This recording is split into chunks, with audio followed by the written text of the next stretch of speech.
Halo, kelompok Kak Syifa? Iya, sebentar, Pak. Oke.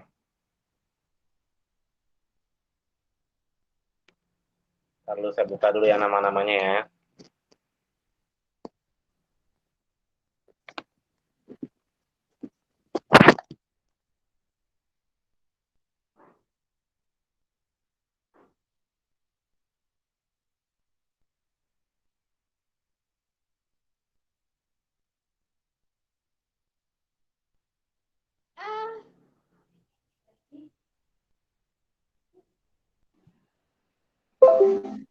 Udah muncul belum? Ya. Ya, udah muncul. Silahkan.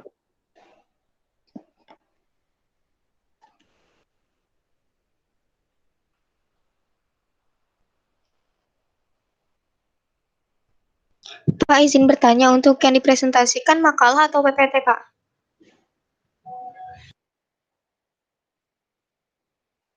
Boleh PPT, boleh makalah.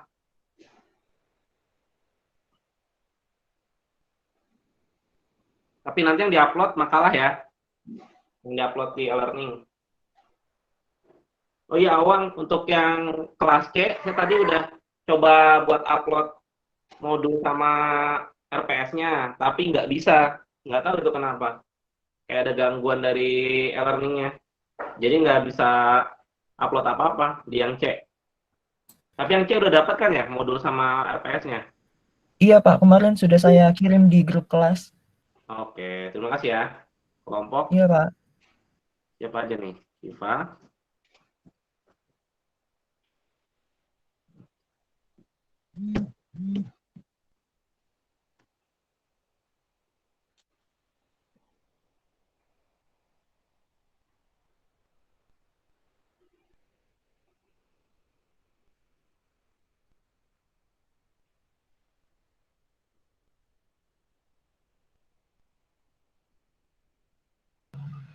Assalamualaikum warahmatullahi wabarakatuh.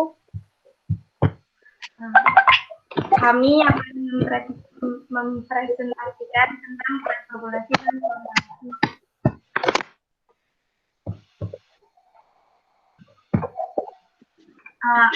Kelompoknya ada saya, Hasna, sama Ayu.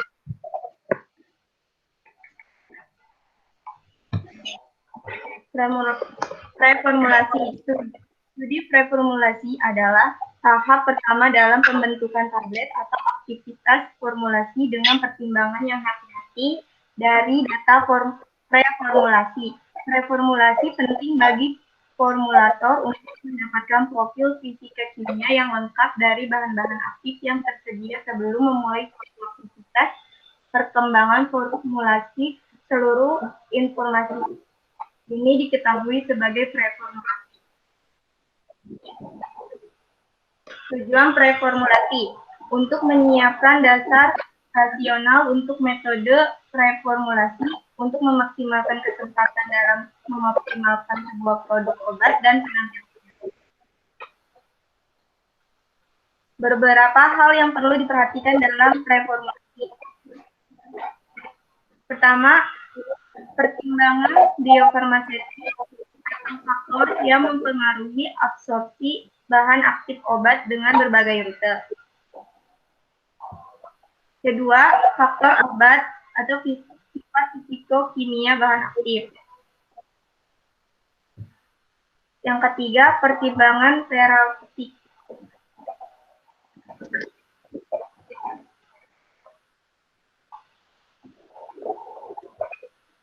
Di slideshow aja coba. Di slideshow.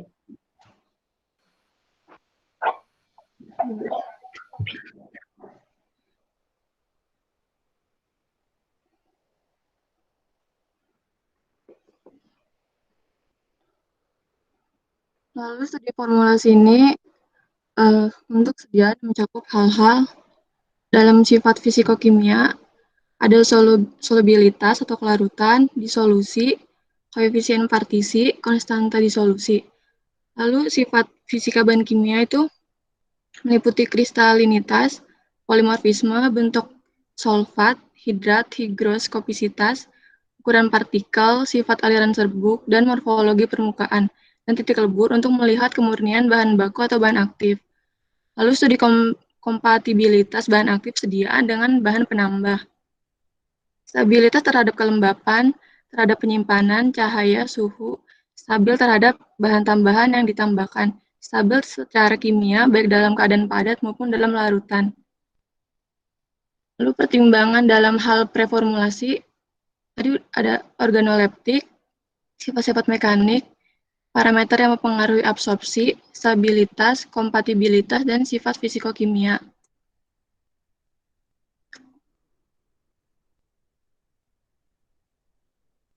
Dari sifat fisikokimia, ada struktur dan bobot molekul, warna dan bau, suhu lebur, profil thermal analitik, ukuran dan bentuk partikel, potensial higroskopisitas, konstanta ionisasi, aktivitas optik, kelarutan, profil kelarutan, potensial polimorfisme, pembentukan solvat, spektra absorban, stabilitas, dan profil stabilitas untuk pH.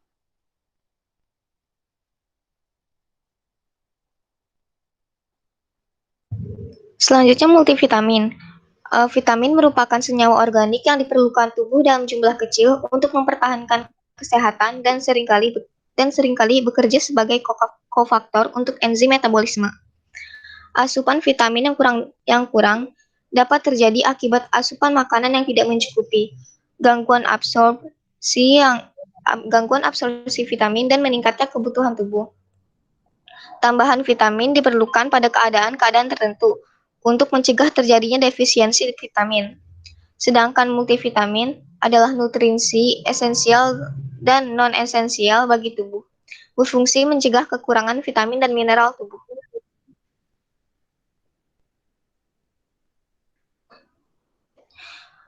Preformulasi senyawa obat untuk multivitamin. Pada preformulasi senyawa obat multivitamin ini kita menggunakan bahan seperti vitamin A, vitamin D2, kalsium hipofosfat, esens jeruk, dan oleum licorice aceli. Yang pertama itu vitamin A. Vitamin A adalah lipofil, maka berperan penting untuk melindungi asam lemak jenuh dalam membran sel terhadap oksidasi, terutama pada anak-anak atau usia prasekolah. Kebutuhan vitamin A ini meningkat pada anak-anak dan dibutuhkan sekitar 500.000 unit vitamin A. Vitamin A ini berperan penting dalam kesehatan mata anak-anak untuk usia prasekolah. Yang kedua ada vitamin D. Vitamin D merupakan vitamin tertua itu pada tahun 1921 yang banyak digunakan dalam sediaan multivitamin. Karena proses absorpsi vitamin D2 sama dengan vitamin C, mereka terabsorpsi pada usus. Karena perannya dalam pertumbuhan tulang dan gigi bagi anak-anak usia prasekolah. Selanjutnya ada esens jeruk, yaitu sebagai zat tambahan. Esens jeruk ini digunakan agar sediaan memiliki bau yang enak dan memberikan rasa jeruk pada sediaan ini. Selanjutnya ada CA hipofosfat. CA hipofosfat ini digunakan dalam perawatan, kontrol pencegahan dan penyembuhan penyakit dan untuk memperbaiki nutrisi.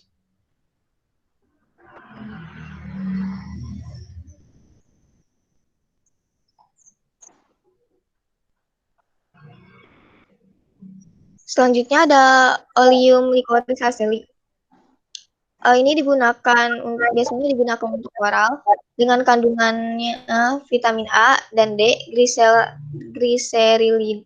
gliserida, trimalmitat, dan tristearat, kolesterol, gliseralida, dan asam-asam jenuh.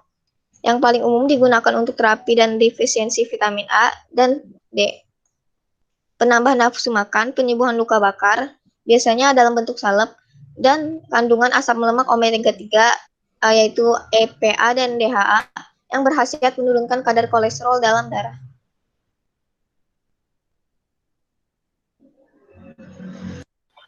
Data preformulasi yang ada di D2 nama senyawanya ergoparoxeton.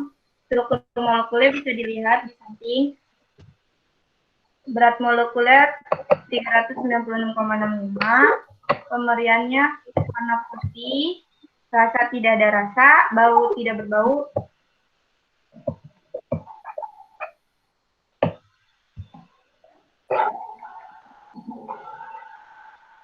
Kelarutannya tidak larut dalam air, larut dalam etanol, dalam kloroform, dalam ether, dan dalam minyak lemak. Higrokofisnya belum diketahui, inkompatibilitasnya belum diketahui, titik leleh 115 sampai 118 derajat Celcius, pKa-nya 6,35, sifat kristalnya belum diketahui, stabilitas tidak tahan panas dan oksigen. Vitamin ini akan rusak secara perlahan-lahan apabila suasana sedikit alkali, terutama dengan adanya udara dan cahaya. Indikasinya defisiensi vitamin D, hipokalsemia pada hipoparatiroidisme, pencegahan dan terapi hiperparatiroid sekunder akibat gagal ginjal. Dosisnya 200 sampai 400 IU.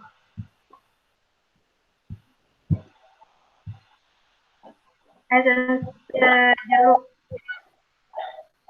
Nama senyawa belum diketahui, strukturnya, struktur molekul tidak ada, berat molekul tidak diketahui, pemberian dari jeruk yang masih segar yang diproses secara mekanik dan terkandung 90% jeruk. Kelarutan mudah larut dalam 90% alkohol.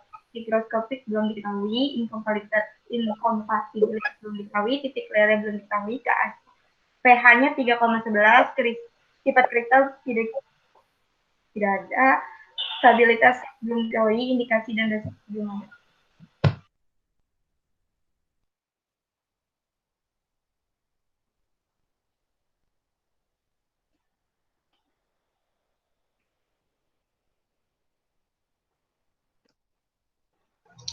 Selanjutnya ada cod liver oil. Cod liver oil dengan nama senyawa Oleumycorrhiza aceli. Struktur molekul belum diketahui, berat molekul belum diketahui.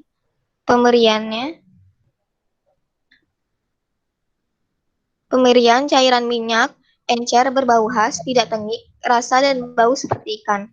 Untuk kelarutan, sukar larut dalam etanol, mudah larut dalam ether, dalam kloroform, dalam karbon disulfida, dan dalam etil asetat. Higroskopisitas belum diketahui. Untuk inkompatibilitas, titik leleh dan keasaman dan kebasaan belum diketahui. Sifat kristal dan stabilitas belum diketahui, sedangkan indikasi dan dosisnya itu kriteria jumlah yang diterima itu 1,5 mikrogram atau sama dengan 60 USP unit. Terus kriteria jumlah yang diterimanya itu 180 mikrogram untuk 750 mikrogram vitamin A per cod liver oil. Selanjutnya ada vitamin A dengan nama senyawa retinol. Struktur senyawanya bisa dilihat. Berat molekulnya itu 286,5 gram per mol dengan pemberian cairan merupai minyak kuning muda hingga merah, membuka jika didinginkan, hampir tidak berbau atau sedikit berbau minyak ikan, tidak berbau tengik, tidak berasa tengik, tidak stabil di udara, dan peka terhadap cahaya. Untuk kelarutannya, praktis tidak larut air dan gliserol pekat, larut dalam etanol dan dalam minyak berdawati, sangat mudah larut dalam kloroform P dan ether P. Untuk higroskopisitasnya belum diketahui, inkompatibilitasnya dengan asam kuat dan agen oksidasi kuat. Titik leleh 62 sampai 64 dengan pH 4. Sifat kristal belum diketahui. Stabilitasnya sensitif terhadap cahaya dan udara. Induksi cahaya dapat membentuk ikatan isomerisasi dan trans ke cis yang membuat diketahuinya isomer lain dari retinol. Retinol tidak stabil terhadap asam karena dapat menyebabkan penyusunan menjadi erytrovitamin A, isomerisasi, dan dehidrasi menjadi anhidrovitamin A.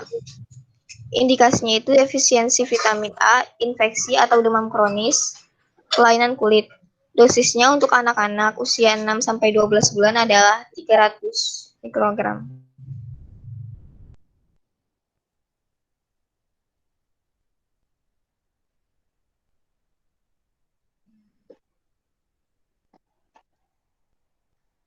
Lalu kalsium hipofosfat, nama senyawanya kalsium hipofosfat. Struktur molekulnya bisa dilihat, lalu berat molekulnya 170. Pemberiannya berbentuk kristal prismatik atau bubuk granular, monoklinik putih. Larutannya larut dalam air 20 gram per 100 mili dalam suhu 20 derajat. Tidak larut dalam alkohol atau ether, agak larut dalam gliserol. Lalu inkompatibilitasnya sukar terhadap oxidizing agent. Lalu ada sifat kristalnya itu monoklinik persegi. Stabilitasnya ketika dipanaskan hingga sekitar 305 Sukar derajat. maksudnya apa ya? Sukar terhadap oxidizing agent.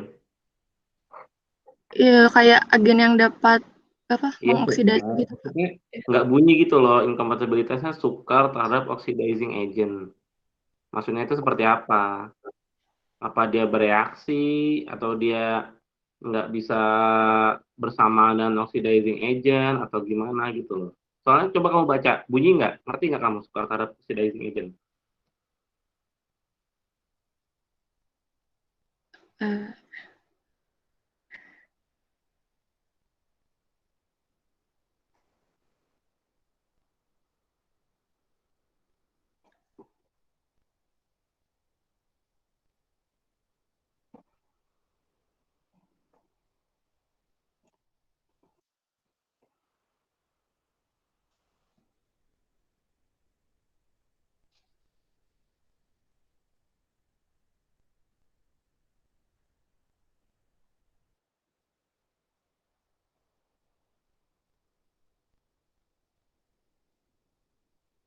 Coba lihat literaturnya lagi deh. Jangan kamu salah ngertiin.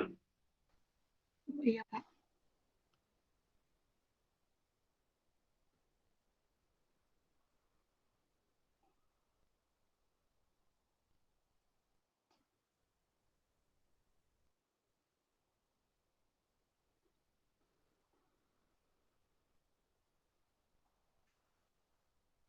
Ya udah, lanjut.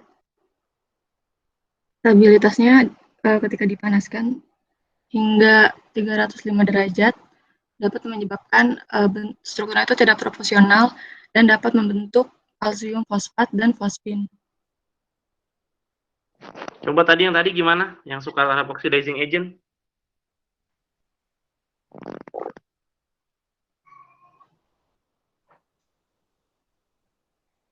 Coba lihat referensinya deh.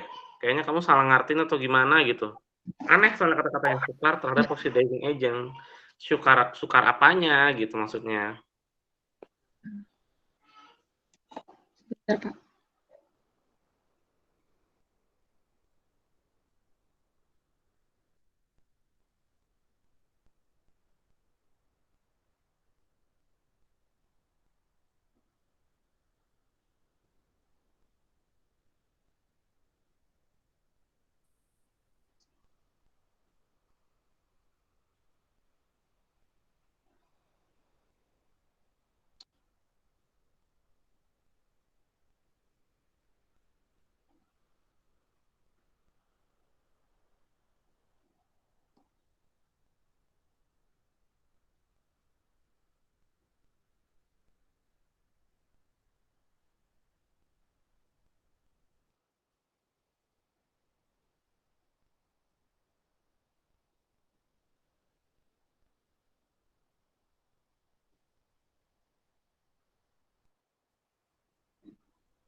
Ayo gimana? Ayu dan teman-teman. Masih dibaca lagi. Kalau nggak tampilin aja coba.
Oke, sambil nunggu, ada Awang nggak? Wang? Iya Pak, Awang, dirimu PJ teorinya nggak? PJ teorinya Ramdan Pak. Oh, Ramdan ya. Ramdannya nggak ada ya? Saya Pak, hadir. Oh. Dan eh, tampilin RPS teori dong Oh iya. di share screen sambil nunggu Syifa, Ayu sama Nur Hasanah nyari jawaban yang tadi. Udah ketemu belum Ayu jawabannya? Baik Pak, sebentar Pak.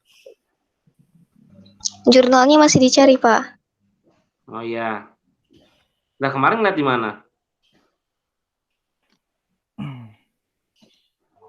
Kemarin cari di jurnal, Pak, tapi jurnalnya ada di Ayu. Oh gitu, ya udah. Ya, karena kita bagi-bagi pas yang zat senyawanya, Pak. Oke. Ya udah, disambi dulu ya Nur Hasanah, Ayu sama Syifa. Ramdan, kita tolong di share screen RPS-nya ya.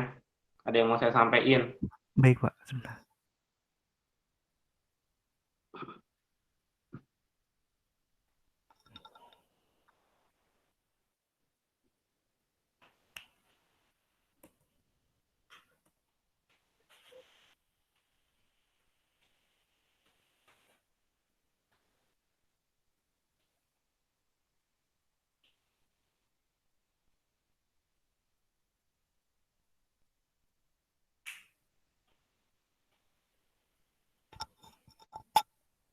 Sudah kelihatan, Pak?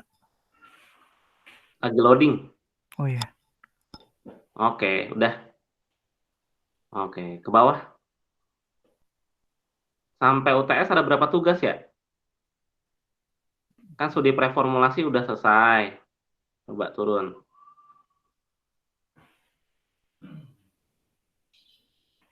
Ini Studi kemarin. prefor udah. Terus ke bawah.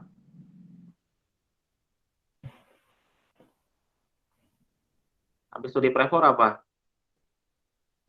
Formasi sediaan larutan, Pak. Oh, larutan ya? Oke. Iya. Berarti tugasnya pertama larutan, kedua suspensi ya? Bener nggak? Eh, Kedua suspensi, iya, Pak. ketiga emulsi, Iya. keempat aerosol,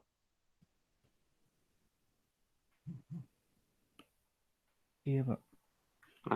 kelima komponen bahan tambahan ya?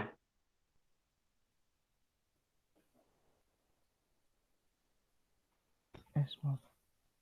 Bahan tambahan sama evaluasi, kelima, ya nggak? Oh, maaf, Pak. Kelima aerosol. Tuh. Iya. Enggak, preformulasi jangan dihitung.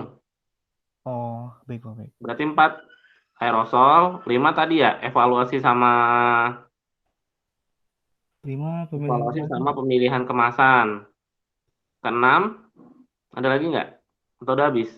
Yang 6 kayaknya bahan tambahan deh. Ini iya, Pak. Ya, habis itu udah selesai ya? 8 studi kasus kan?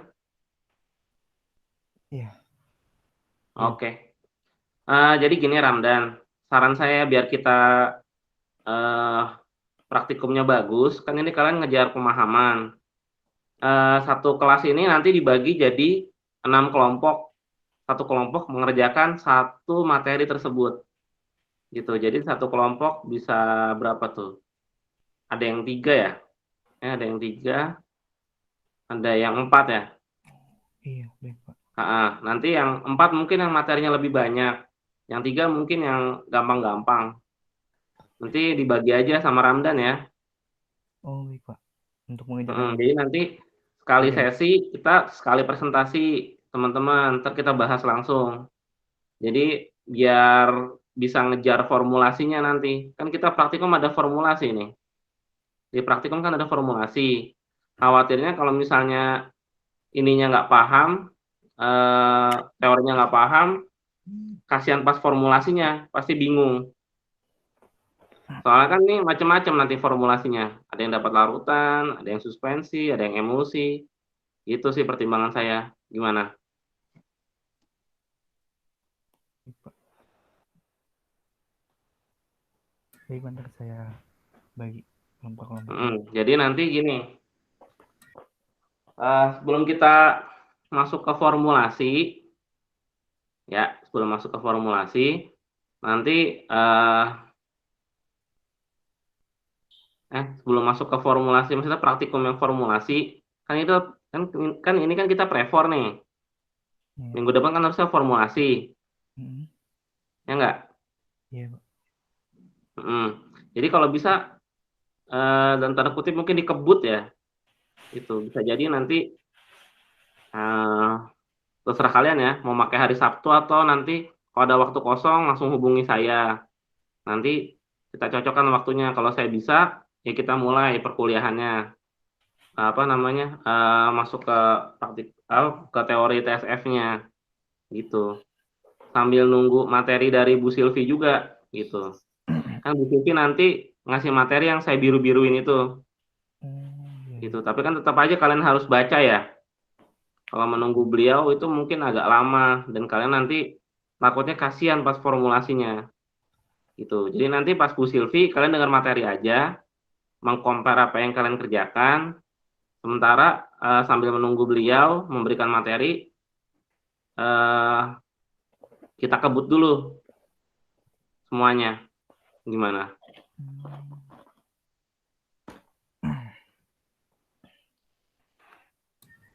izin nanya Pak. Iya, Maksudnya yang kalau jam hari Sabtu begitu maksudnya gimana ya Pak? Tambahannya atau iya. gimana? Perkuliahan kalian bisa kok sampai hari Sabtu.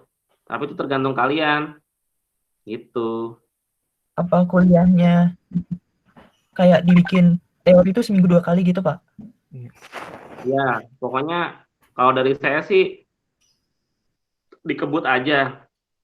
Kalau di sini sih menurut saya kan eh buat yang tes praktikum ini kan paling kita menggunakan 3 sediaan aja, larutan, suspensi, sama emulsi. Jadi minimal 3 materi itu harus sudah selesai sebelum minggu depan harusnya.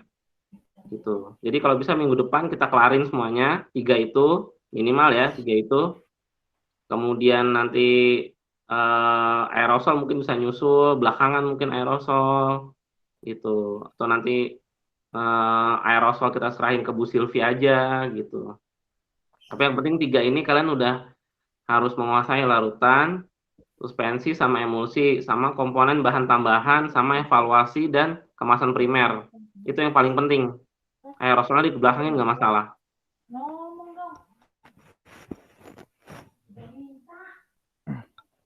Iya, Pak.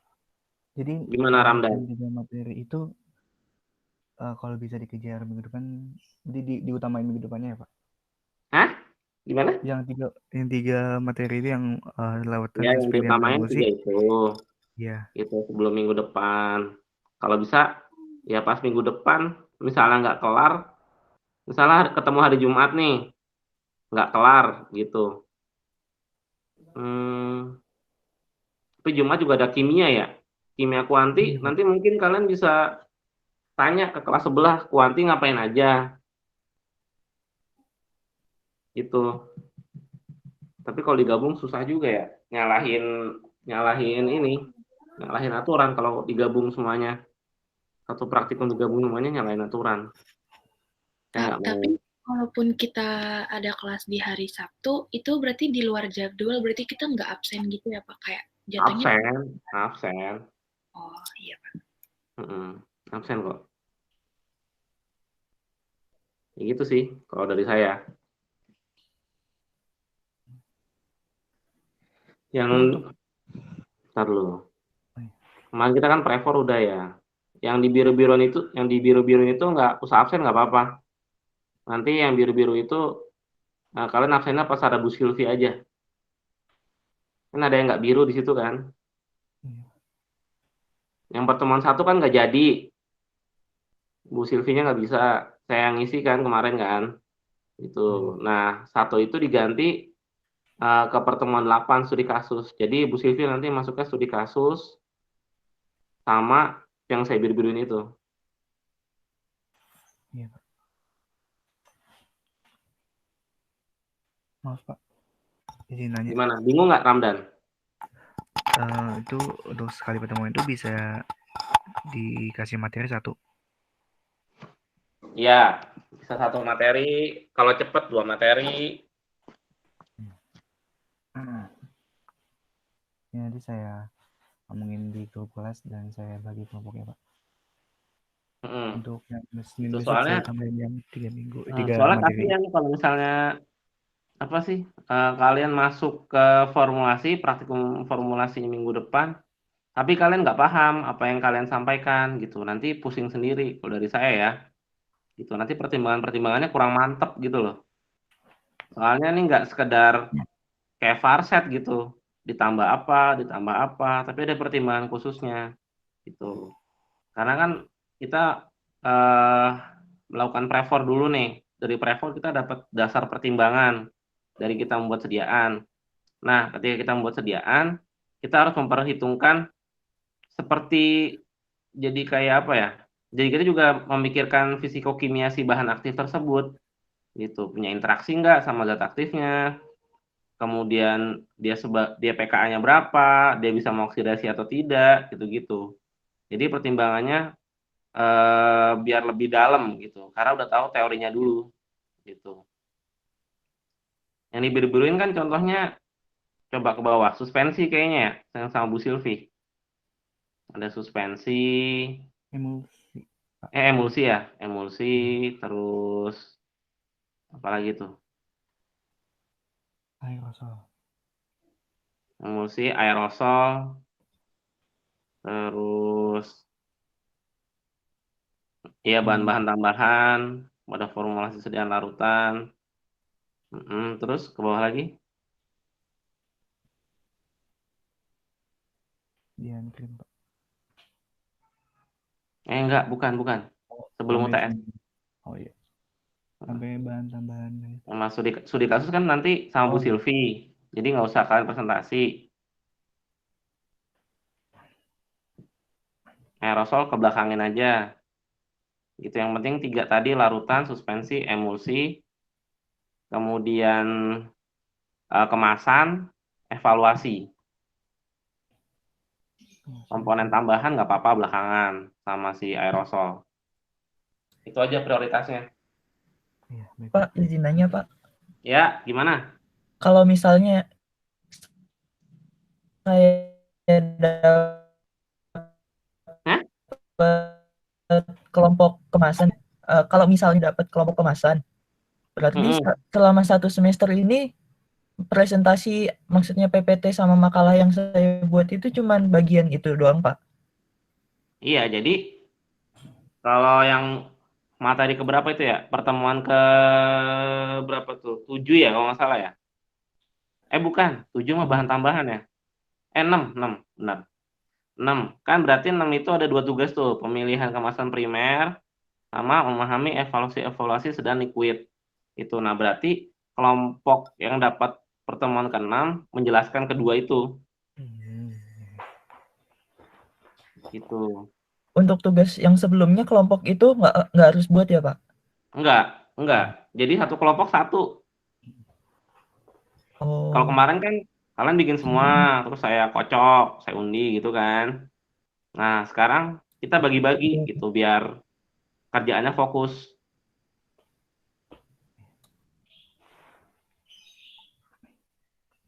Makalah dan PPT kan Pak tugasnya? Kenapa? Makalah dan PPT.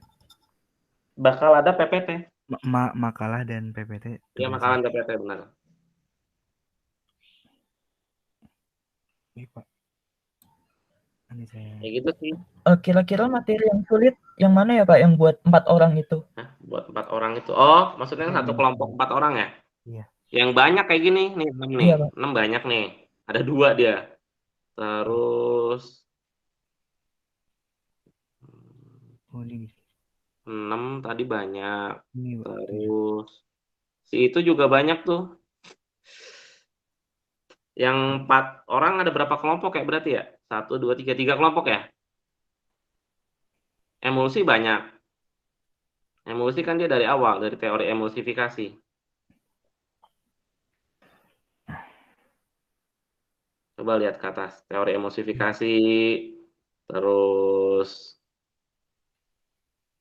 nah tuh, teori emulsifikasi, definisi oke lah gampang. Kemudian jenis-jenis emulsi, jenis-jenis emulgator, tuh kalian harus tahu tuh, emulgator jenisnya ada berapa, ada yang berupa surfaktan, ada yang berupa apa, ada yang koloid pelindung, dan lain-lain gitu. Mekanismenya seperti apa, hal-hal yang mempengaruhi stabilitas emulsi apa. Kita kemarin udah belajar kestabilan emulsi ya. Nah, mungkin bisa dijelasin lagi dari situ gitu. Kira-kira apa sih yang mempengaruhi stabilitas emulsi? Gitu. Kemudian contoh sistem emulsi apa aja dan dijelaskan. Kemudian bahan-bahan utama yang diperlukan apa aja. Gitu. Terus contoh-contoh formulasi emulsi minimal 4. Kan lumayan banyak tuh. Jadi ini yang 4 sama yang tadi, yang ada 2 materi tadi, pertemuan ke-7. Terus satu lagi tuh suspensi larutan gampang, itu udah pasti 3 orang. Aerosol juga 3 orang, nggak masalah. Berarti terakhir sih itu kayaknya, si komponen tambahan itu kan banyak tuh. Yang 4 orang. Nah tuh. Sama mekanismenya soalnya. Kalian nggak cuma buat larutan suspensi emulsi soalnya. Tapi juga buat yang semi solid, salep, krim, pasta, dan gel. Gitu teman-teman.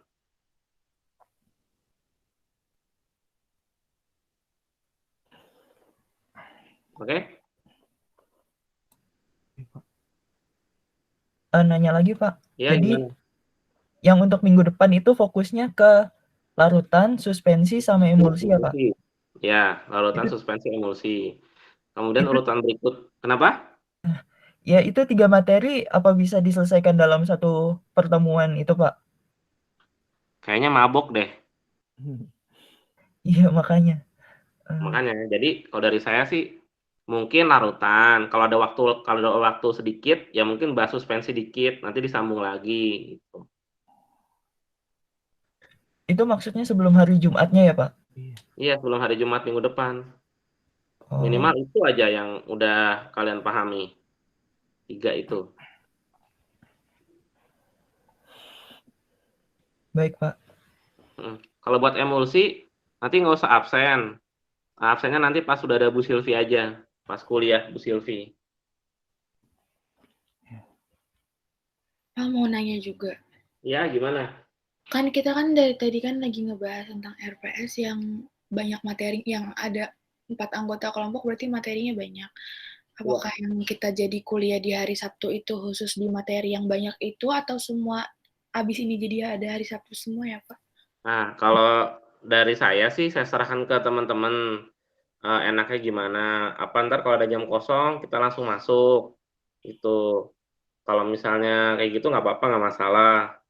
Atau mau di Sabtu nggak masalah kalau saya. Cuma kalau dari kemarin saya nanya kalau malam gimana? Kalau malam nggak boleh kata dekanat gitu. Ya udah berarti malam nggak bisa kita pakai gitu. Walaupun kalau malam enak ya. Maksudnya udah pada tidur, kalian nggak disuruh-suruh gitu kan. Kadang-kadang kalian masih disuruh-suruh buat apa, diminta tolong buat belanja, buat nyapu. Jemur baju, Pak. Iya benar Pak, benar banget. Iya, makanya tapi nggak boleh. Serem juga kalau kita langgar, takutnya nanti yang kena kan pasti saya selaku kaprodi. Gitu sih. Kalau dari saya sih nggak masalah mau kuliah malam juga.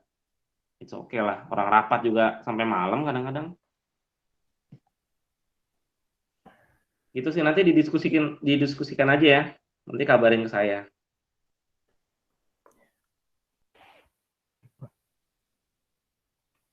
Atau mungkin gini, biar gampang, biar cepat juga ya maksud saya gitu. Kayak dulu pas kapan ya? Kalian lihat ini nggak? Yang presentasi biofarmasetika saya? Yang di YouTube, Pak? Iya. Iya, Pak, lihat. Nah, kayak gitu.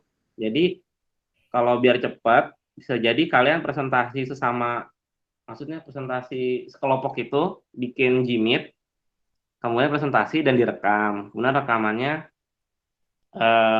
mungkin dikasih ke saya, nanti saya upload gitu. Nanti kita diskusi, jadi tinggal di kelas gitu. Jadi lebih cepat waktunya. Iya, Pak, paham, Pak.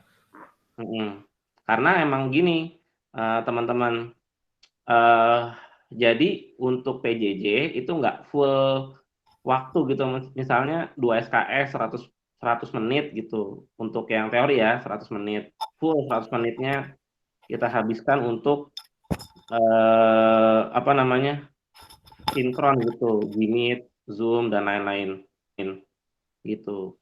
Nah, sebenarnya minimal tuh 30 menit. Jadi sejam itu udah cukup gitu buat Gmeetan, buat Zoom-Zooman gitu. Kayak gitu sih. Maaf Pak, izin bertanya. Iya, gimana Ramdan?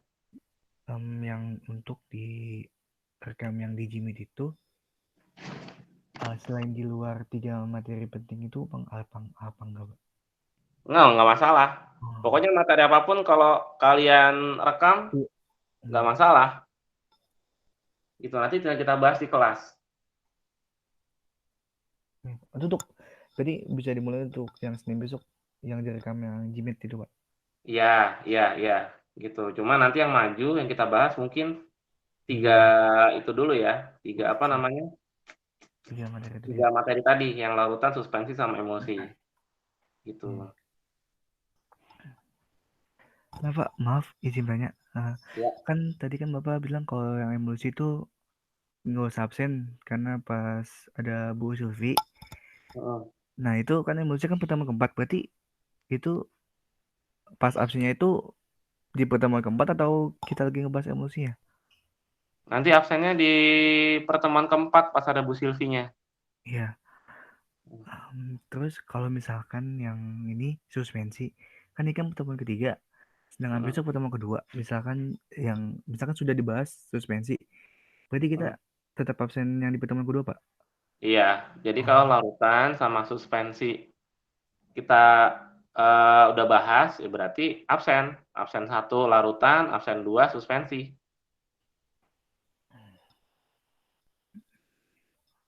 Gitu sih. Berarti absennya sesuai sama yang di materi itu, Pak? Iya. Jadi kalau misalnya udah masuk pertemuan yang larutan, ya berarti absennya di pertemuan yang larutan itu kan berarti pertemuan 2 ya, larutan. Kemudian kalau yang suspensi ya berarti di sesinya suspensi gitu.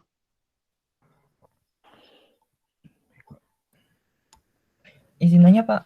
Ya, gimana? Jadi apa ada kemungkinan jadinya kalau misalnya kita padetin gini bakalan ada nanti kayak jadwal minggu kosong gitu karena materinya sudah dibahas?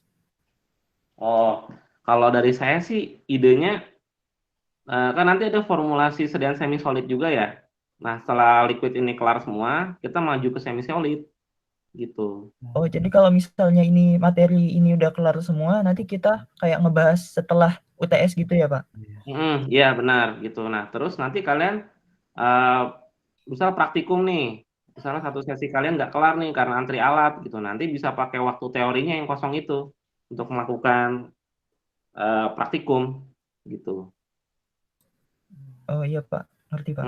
Jadi kita manfaatin waktu lah, ini kan alatnya belum datang, bahannya juga lagi dalam proses gitu, lagi diproses sama depan. Kalau alat kan nunggu MP, nunggu dana anggaran MP turun.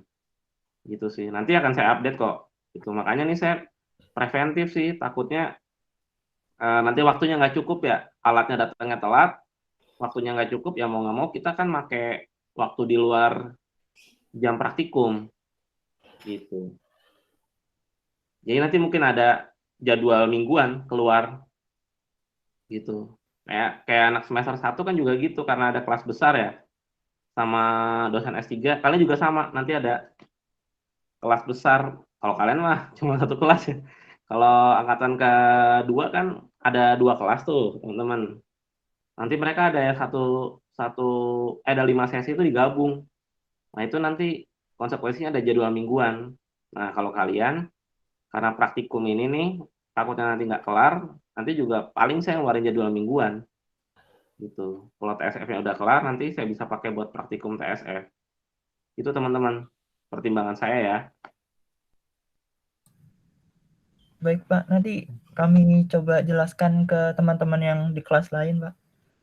Nanti kalau bingung mungkin besok atau kapan gitu, jimitan bareng juga nggak masalah gitu, biar nggak ada misinfo. Ya, tujuan saya sih bukan mau ngerjain kalian ya, tapi mengejar pemahaman gitu. Kayak pada saat kemarin kan kalau belum ketemu materi tersebut, bingung ngerjain resepnya. Ya kan? Iya, Pak. Kayak gitu. Pertimbangan saya kayak gitu. Nanti didiskusikan aja ya. Baik, Pak. Oke, lanjut mungkin Ayu, Nur Hasanah sama Ayu, Nur Hasanah sama Syifa. Mungkin bisa dilanjut. Yang tadi oxidizing ya, Pak? Iya, itu sukar terhadap oxidizing agent maksudnya apa?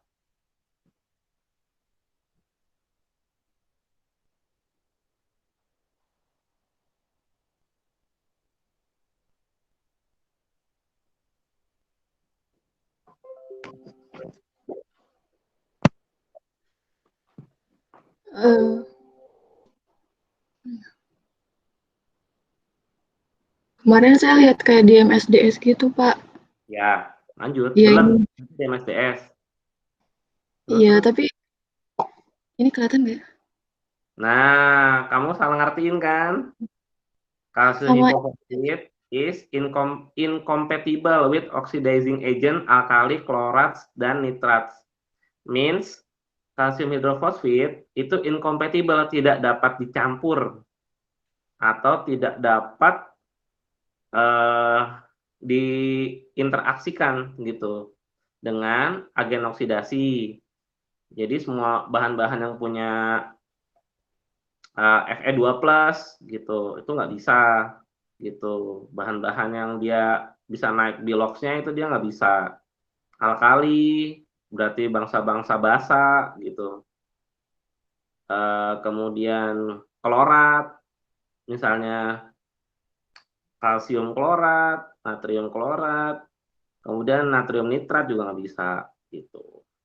Maksudnya gitu ya, hati-hati mengartikannya. Makanya saya selalu bilang ke teman-teman, tolong jangan pernah gunain Google Translate itu karena suka ngaco. Mending kalian beli satu kamus kecil Oxford, Inggris ke Inggris. Nah, itu lebih enak bacanya. itu yang ini nggak sih, Pak? Yang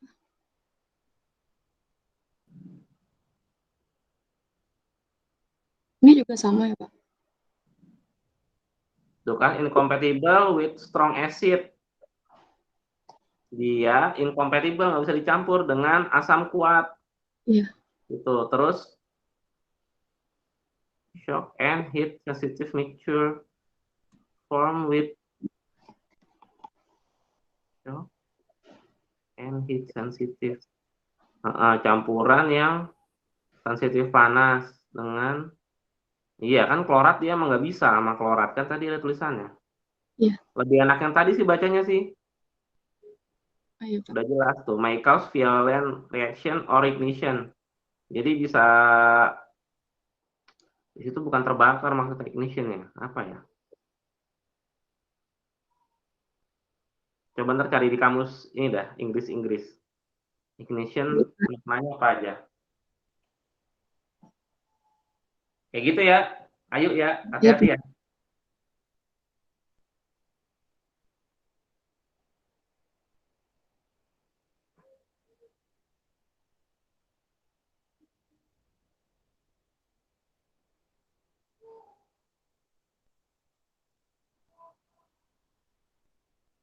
Oke, dari teman-teman mungkin ada pertanyaan ke kelompoknya Ayu, Syifa, sama Nur Hasanah. Silakan, kelompoknya Awang, Ramdan, Daus. Iya bener ya? Satu lagi.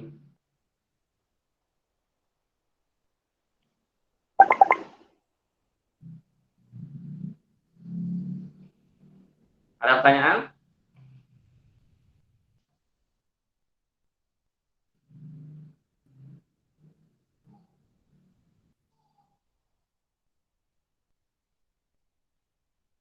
Ayo, kelompoknya Awang, Ramdan, Daus.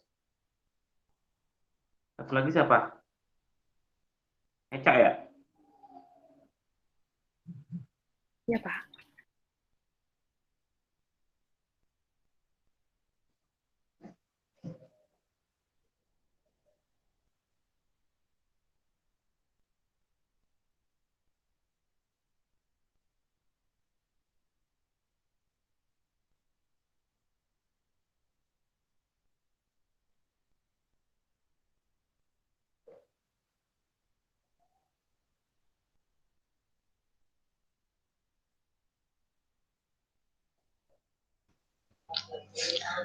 Izin bertanya, Pak.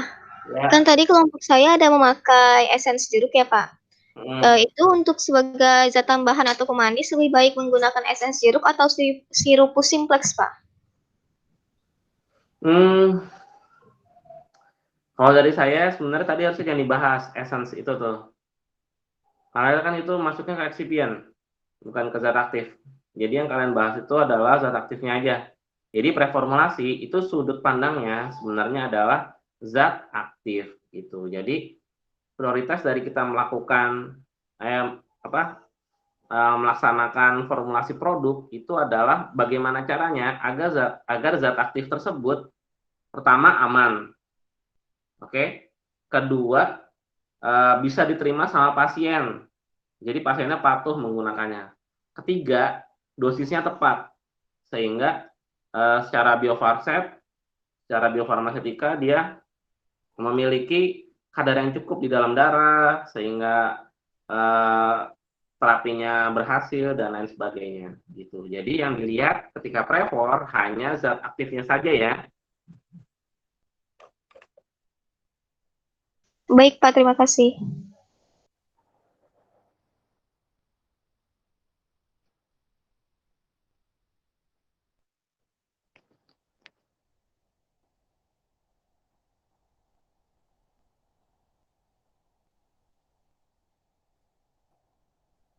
Izin bertanya, Pak. Iya, gimana? Ini kan lagi ngebahas tentang prep formulasi dan nggak kedengeran. Halo, kedengeran nggak? Kurang. Aduh, kedengeran nggak, Pak? Oke, lanjut. Ini kan ngebahas preformulasi ya. Nah, definisi preformulasi sendiri kan ini untuk awal dari sebuah proses pembuatan sediaan farmasi. Bisa nggak sih Pak, kira-kira kalau misalnya kita nih udah buat preformulasinya nih, terus udah jadi dan udah fix untuk ngebuat produk farmasi itu sendiri. Terus tuh pas menjadi obat farmasi itu sendiri, malah ada kesalahan di preformulasinya, jadi kayak kurang teliti gitu. Itu tuh kira-kira bisa terjadi nggak, Pak? Terus biasanya gini ya, ini Eca ya, bener ya? Iya, Pak, Eca. Iya, Cak, jadi gini, kalau misalnya nanti di akhir, di proses evaluasi, ternyata ada bukan kesalahan ya, jadi mungkin ada ketidaksesuaian dengan spesifikasi. Gitu. Jadi misalnya Eca dan teman-teman bikin suspensi nih, tapi suspensinya nggak bisa dituang. Gitu. Nah, berarti di situ kesalahannya adalah ada proses formulasinya gitu. Karena Prevor adalah salah satu teknik atau step di mana kita menentukan zat aktif yang akan kita gunakan. Gitu. Jadi saya sebenarnya masih agak kurang serk sama tugasnya ini. Jadi kalian ngambil banyak kandidat. Jadi kayak misalnya multivitamin ya. Kan ada A, D, E, K, B, C gitu. Kemudian B juga ada banyak, C juga ada banyak. C itu ascorbic acid ada dua bentuk ya, ada bentuk ester sama bentuk basenya gitu. Nah, itu nanti kalian bandingkan semuanya. Nah, dari perbandingan tersebut kalian mengarah kemana atas dasar 3 poin tadi, aspek biofarmasetik, aspek farmakologis, sama aspek fisikokimianya gitu. Berdasarkan hal-hal tersebut, kalian prefer kemana, condong kemana gitu. Misalnya dari kelompoknya Syifa, Ayu, sama Nur Hasanah, dari berbagai macam vitamin cenderungnya ke A, misalnya tadi, terus ada apa tadi ya? D ya? Ada D2 kalau nggak salah tadi ya? Iya, Pak. Iya, Pak, ada. D kan juga ada banyak ya. Gitu. Jadi nanti dikomparasi dari semuanya itu. Jadi kayak bentuk, kan kalian bahas satu-satu tuh. Nanti jadi kayak ada tabel gitu. Nah, dari tabel tersebut kalian bisa membandingkan. Paham nggak? Iya, Pak. Jadi perbandingannya ya berdasarkan 3 aspek tadi, fisikokimia, farmakologi, sama biofarmasetik gitu. Nah, dari semuanya tersebut kalian lebih condong kemana? Misal ya, jangan diambil gitu, karena saya ngambil misal. Misalnya kalian pilih A, C, D gitu. Dengan pertimbangan misalnya ya, mayoritas kalian dapat data gitu, mayoritas anak-anak di Indonesia tuh kurang 3 vitamin ini gitu. Terus juga 3 vitamin ini secara kestabilan juga oke lah gitu. Maksudnya bisa dijadikan bentuk X gitu ketika diformulasi, dan tidak ada kendala ketika nanti misalnya harus kontak sama eksipien apa gitu. Jadi dicari bentuk yang stabil, yang tidak memiliki banyak masalah di dalamnya gitu, sehingga formulasinya nanti bisa lebih mudah gitu. Karena nggak banyak masalah, formulasinya mudah. Nah, kalau ada masalah, masalahnya boleh gitu kalian ambil jadi bahan untuk formulasi gitu, tapi nanti mungkin akan ada banyak kendala gitu, seperti kalian harus mengoptimasi kadarnya masing-masing gitu. Misalnya kadarnya mau bikin emulsi gitu, nah berarti kalian kan harus optimasi, karena ada masalah berarti kan harus mengoptimasi emulgator yang digunakan. Misalnya kalian mengambil spantuin, nah spantuinnya berapa masing-masing perbandingannya, berarti kalian harus menghitung kan HLB butuh bla bla bla gitu. Nah, cocok nggak segitu? Kalian coba, oh stabil nih gitu. Nah, berarti benar segitu. Kemudian kalau nggak stabil, nah berarti ada permasalahan di perbandingan spantuin tadi gitu, atau ada zat pengganggu lainnya gitu. Jadi dari broad, prefer tuh dari broad, dari luas, jadi narrowing, jadi sempit gitu. Baru jadi conclusion gitu, kesimpulan. Gitu ya teman-teman ya.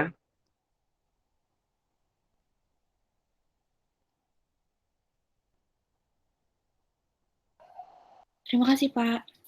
Ya, kedengeran ya tadi ya? Kedengeran, Pak. Kayak gitu. Jadi kurang lebih step ini memang mungkin banyak orang yang menyepelekan gitu. Saya beberapa kali ikut, maksudnya jadi dosen praktikum di beberapa tempat itu, ini seperti dikecilkan gitu makna studi preformulasi gitu. Padahal banyak keuntungan di dalamnya sebenarnya gitu. Kalau digarap secara maksimal, formulasi kalian pun akan maksimal. Nanti kalian akan merasakan kalau skripsi atau penelitian tentang teknologi formulasi gitu. Kalau kalian skripsi tentang itu, nah preformulasi ini jadi suatu alat bantu yang mempermudah kalian gitu untuk menghasilkan hasil penelitian yang lebih baik. Tapi Pak, apakah si preformulasi ini menjadi syarat wajibnya dalam pembuatan suatu obat ya Pak? Iya, harusnya seperti itu. Tapi kan banyak orang yang neglect gitu. Jadi ya udah gue pengen pakainya itu gitu. Paham Iya, nggak? jadi kita tuh udah tahu zat aktif yang mau kita pakai, jadi kita nggak perlu banding-bandingin lagi gitu Pak. Nah, padahal itu salah gitu. Oh, Kalau menurut saya, kan saya dulu pernah di industri ya. Gitu. Ini saya kasih share pandangan saya aja ya gitu. Karena kadang-kadang kalau misalnya marketing datang gitu, saya membuat obat ini gitu, tapi langsung ngasih zat aktifnya gitu. Saya bilang, kok pakai itu? Dasarnya apa? Gitu. Saya nanya kayak gitu ke marketingnya, tapi marketingnya nggak mau tahu gitu. Ah, pertimbangan seperti itu sih kami nggak apa namanya, nggak menganggap itu penting lah gitu, nggak urgent gitu. Kalau kami ngelihatnya dari uh, supply and demand gitu. Jadi permintaan pasar seperti apa. Nah, saya balikin gitu. Kalau misalnya Anda pengen itu cepat, maka kita harus membuat suatu studi terlebih dahulu untuk menentukan zat aktifnya. Kalau kalian bilang kalian pengen apa namanya, suspensi steril untuk bius, ya kan itu kandidatnya banyak gitu. Bagaimana kita tahu ketika kita pakai bahan aktif itu akan berhasil gitu? Ya itu tugas kalian gitu. Nah, itu pola pikir sosial kayak gitu. Nah, kalau sains tidak. Sains tuh melihatnya dari awal kita harus prevent gitu. Nanti Eca sama yang lain juga bakal merasakan gitu. Kalau kalian netapin dulu gitu, nanti akan kesulitan sendiri gitu. Akan banyak pertimbangan yang lebih memusingkan gitu dibandingkan ketika kita melakukan preformulasi dulu gitu. Menentukan dari broad ke narrow. Kayak gitu sih. Oke, gimana, ada pertanyaan ke Ayu, Syifa sama itu? Kalau nggak saya yang nanya. Nah, coba ditampilin lagi. Ditampilkan lagi di presentasinya tadi.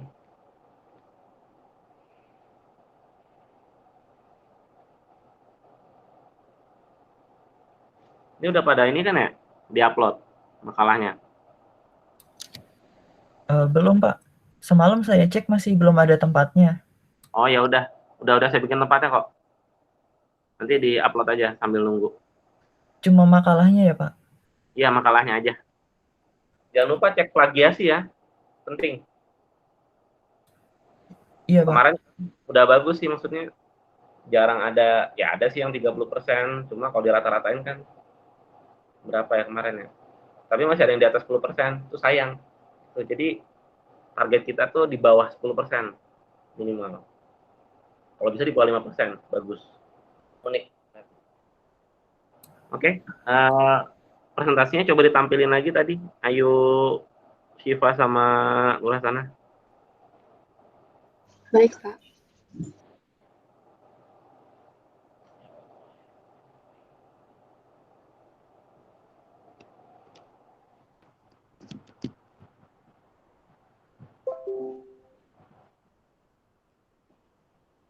Oke, dimulai dari enggak yang tadi ada zat aktifnya aja.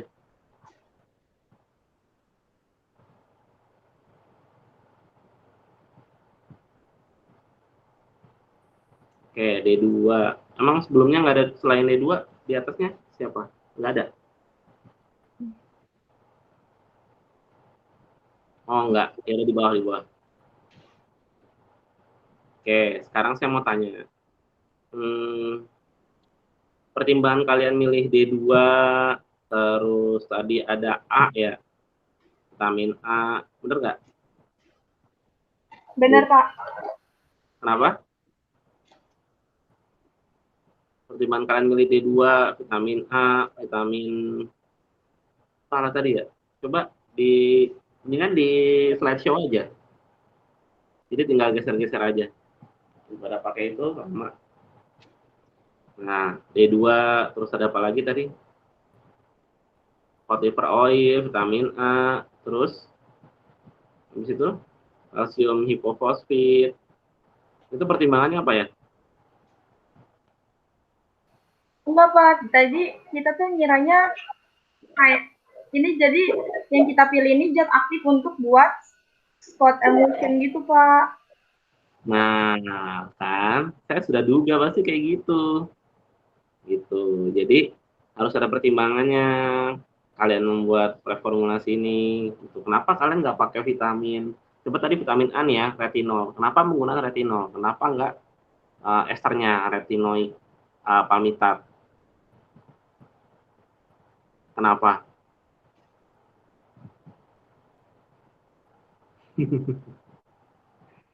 Ayo, kenapa?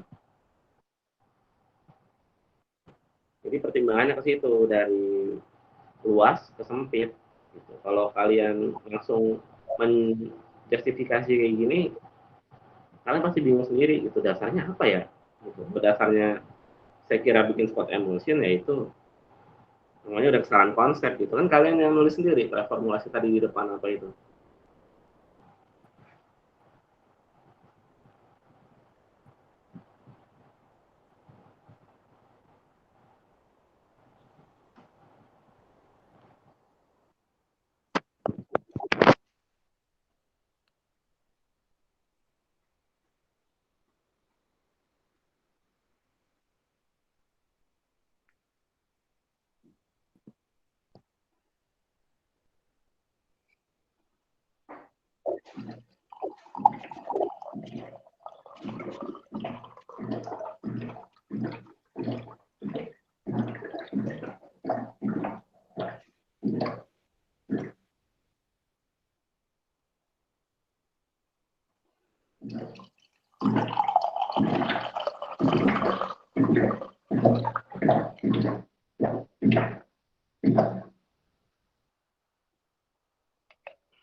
Pak.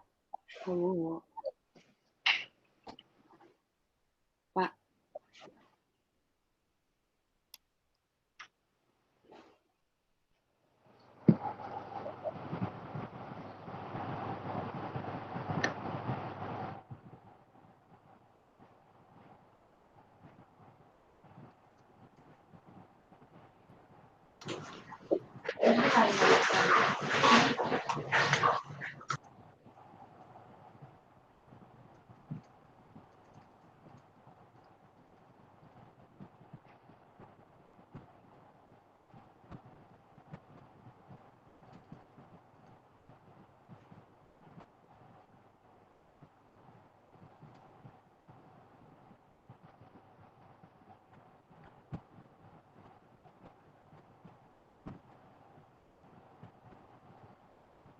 Gimana? Gimana apa?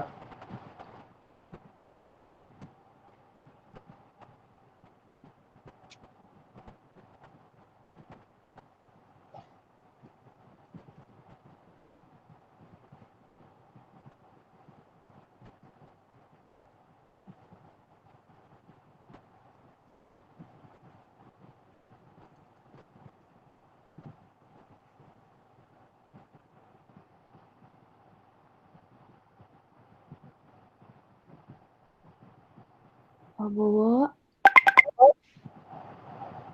Ayo. Pak. Kita pilihnya retinol. Nanti ada 3 aspek ya, kita lihat ya. Ada farmakologi, biofarmaseutik, dan sifat fitokimia. Gitu. Kemudian dari aspek apa kalian akhirnya memilih retinol, bukan retinoik asetat? Retinoik palmitat, sorry.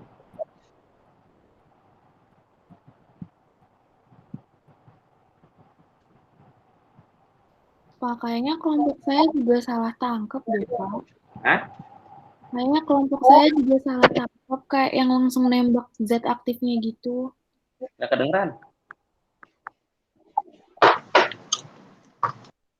Wang, tolong jelasin, Wang.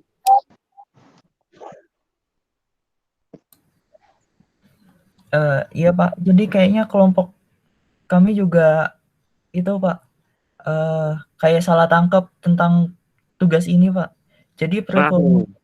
Jadi preformulasi zatnya itu, jadi kita tentuin gitu, jadi udah langsung nembak zatnya. Nggak dari luas ke sempit gitu Pak. Kan harusnya kata Bapak dari luas ke sempit terus dibanding-bandingin. Ya, makanya saya tanya, pertimbangannya apa memilih retinol gitu loh. Kan harus bertanggung jawab jika sudah melakukan sesuatu. Jika kalian sudah mengerjakan tugas, harus dipertanggungjawabkan. Itu prinsipnya. Yang umum di pasaran gitu loh, Pak. Enggak Pak, kita ini Di pasaran kelompok retinoid obat ada. Apa? Saya sama Ica ini kelompok yang satunya Pak yang obat mah gitu. Jadi kita buatnya juga salah, jadi langsung nembak kayak zat pembuat antasida gitu Pak, soalnya antasida udah umum. Iya, harus tetap di generate dari yang umum ke khusus gitu, jangan langsung ditembak. Kalau ditembak, ketika saya tanya pertimbangan pasti akan bingung gitu. Padahal seorang formulator harus bisa melakukan pertimbangan-pertimbangan, kenapa dia pakai zat anu, zat itu gitu, harus paham gitu. Karena kan tadi ada 3 aspek. Itu udah sebenarnya dari pandu loh. 3 aspek dari semua kandidat. Pun saya sudah bilang kan pas lagi di kelas, dari seluruh kandidat jadi 1 yang akan kita pilih berdasarkan aspek A, B, C tadi gitu. Benar nggak saya ngomong gitu? Lagi ngejelasin. Iya gitu. Jadi kemarin rekamannya juga nggak ada ya? Ada nggak sih rekamannya pas kita kuliah Trevor? Ada nggak Dan? Ada Pak, ada. Ada ya? Nanti di-share ke saya ya. Oh, mungkin kalian lupa, nanti bisa dengerin lagi gitu. Jadi pentingnya rekaman tuh gitu. Kalian udah habis rekam, kasih ke saya upload, nanti kalian bisa dengerin lagi gitu. Jadi nggak salah tangkap gitu. Karena kalau apa ya, kalau dikerjakan, kalau misalnya PJJ kan kelemahannya, sorry ya, saya bukan mengeneralisir, malas nyatet. Kalau offline, kalian masih seneng nyatet, saya ngomong apa dicatat. Tapi kalau online kecenderungannya seperti itu. Kalau yang saya lihat ya, nggak di kalian doang. Saya ngomong sama teman-teman saya di UI pun sama, kecenderungan mencatat jadi berkurang selama PJJ ini gitu.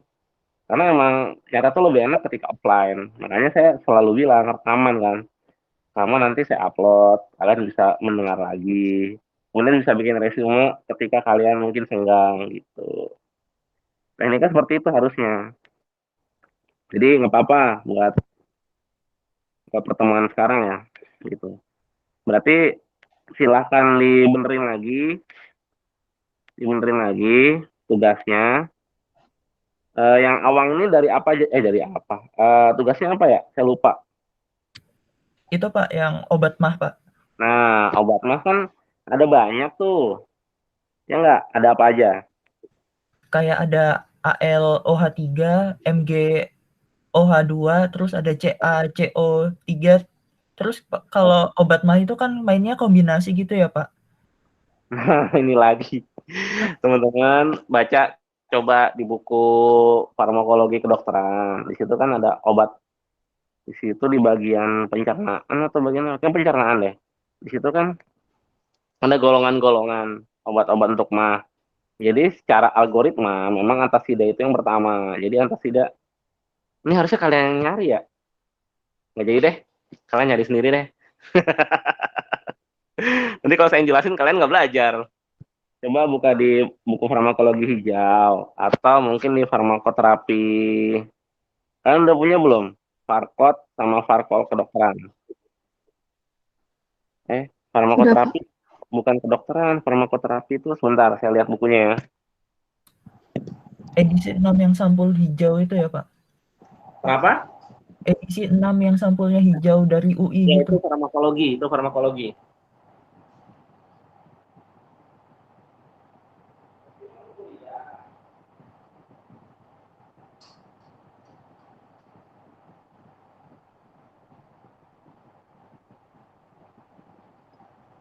Nih, kalau sebenarnya kalau dari saya lebih enak prefernya ke sini. Nih, kalian bisa lihat. Isofarkot kalau ini. Kalian pun nanti kan ada farmakoterapi. Enak baca isofarkot gitu. Ini ada kok bajakannya. Di Gramet juga ada, cuma harganya lumayan mahal ya karena tebel. Iya, makanya saya kasih tahu gitu. Kalau mau baca pertimbangan aspek farmakologis, enaknya di sini kalau saya ya. Kalau dari saya sih enaknya lihatnya di sini. Itu di sini enak, ada algoritmanya. Itu nanti coba saya ini ya. Mana sini? Kameranya dipindah di rotate. Nggak pernah ngerotate sih. Oh nih switch. Nah, contoh ya. Kelihatan nggak?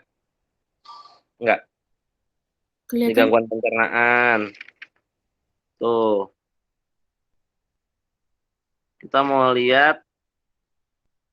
Di sini mah nggak ada ya. Ada mual muntah. Tapi mual muntah juga bisa disebabkan oleh mah sih. Gitu. Sini macam-macam kalau mau obat. Kalau jilid 2-nya tentang itu infeksi. Kalau nggak salah saya punya deh. Sebentar.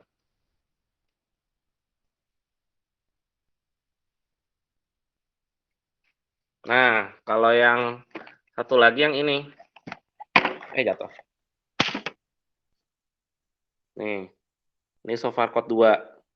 Kalau ini saya asli. Nih. Tentang ini saya cuma share aja ya, saya nggak menyarankan kalian beli ini ya. Bentar.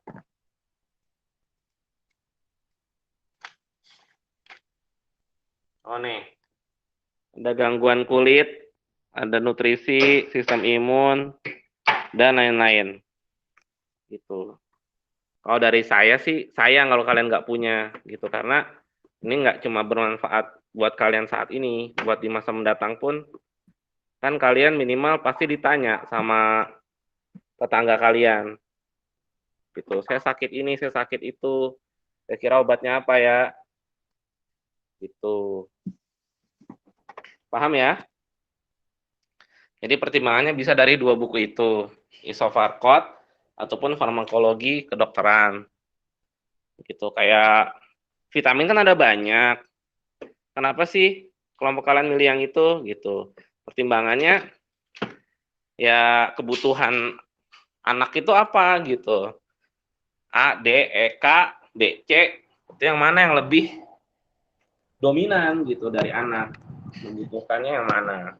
Nah, itu harus tahu. Gitu. Kemudian aspek-aspek yang lain, kelarutan, seperti apa, gitu. Nanti terakhirnya, dari semua sifat fisikokimia, itu yang menentukan kalian buat sediaan apa. Kayak ini nih, si Syifa, Nur Hasanah, sama Ayu. Kalian jadinya bikin sediaan apa kalau melihat bahan-bahan kalian seperti itu? Cut emotion. Emosi, Pak. Emosi. Oke, karena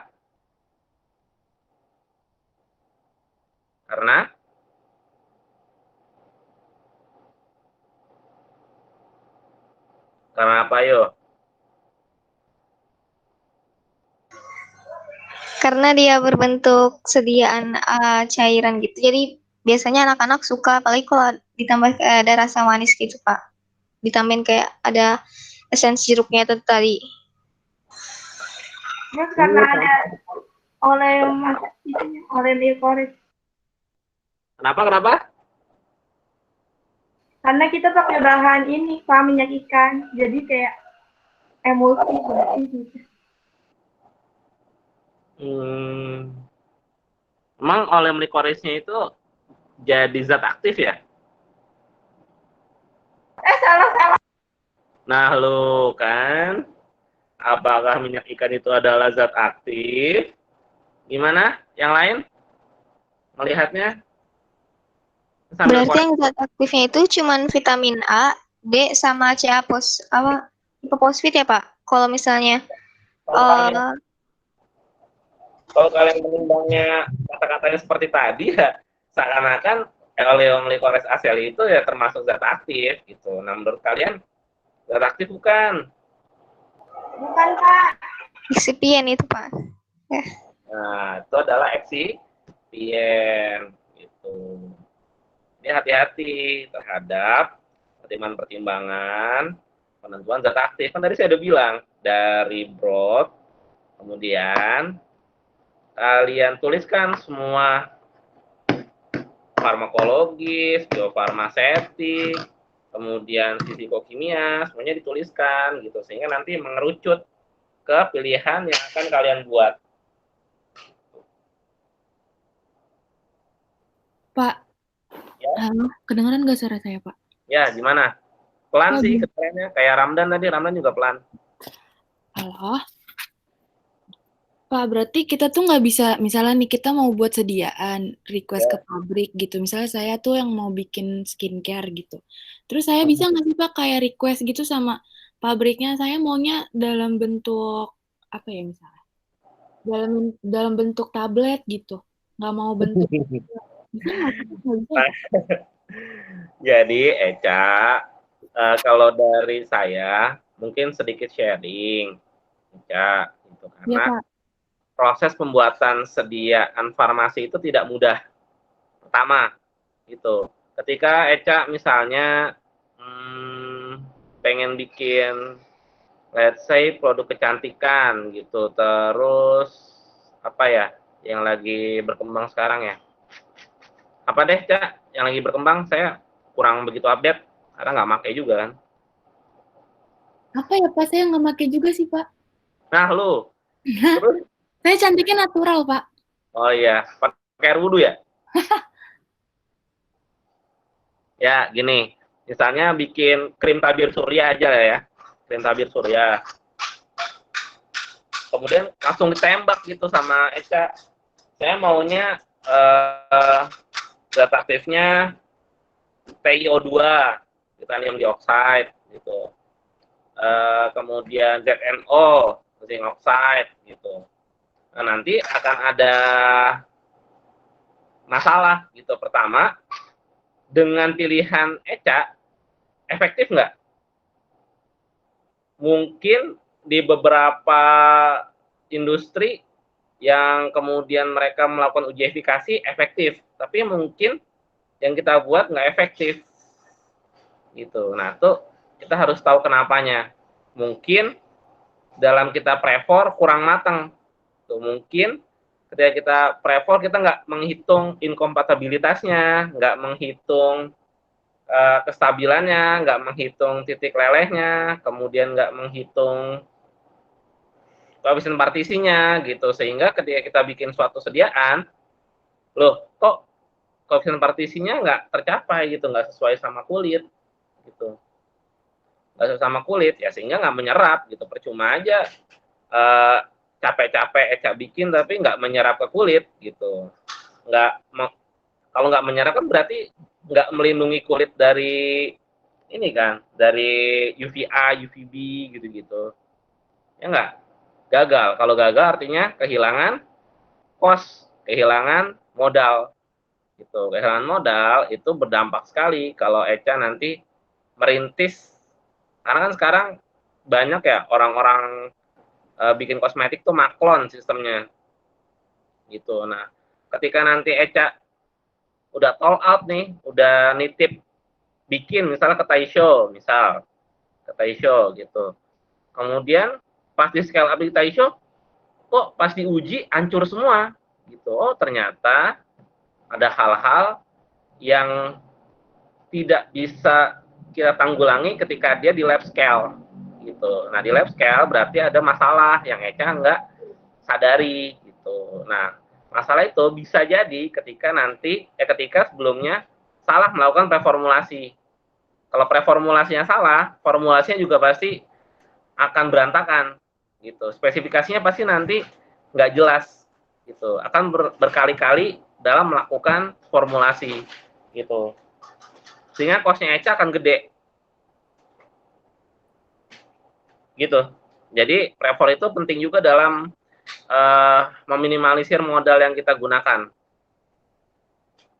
Gitu. Pak, makasih. Kenapa? Oke, makasih Pak.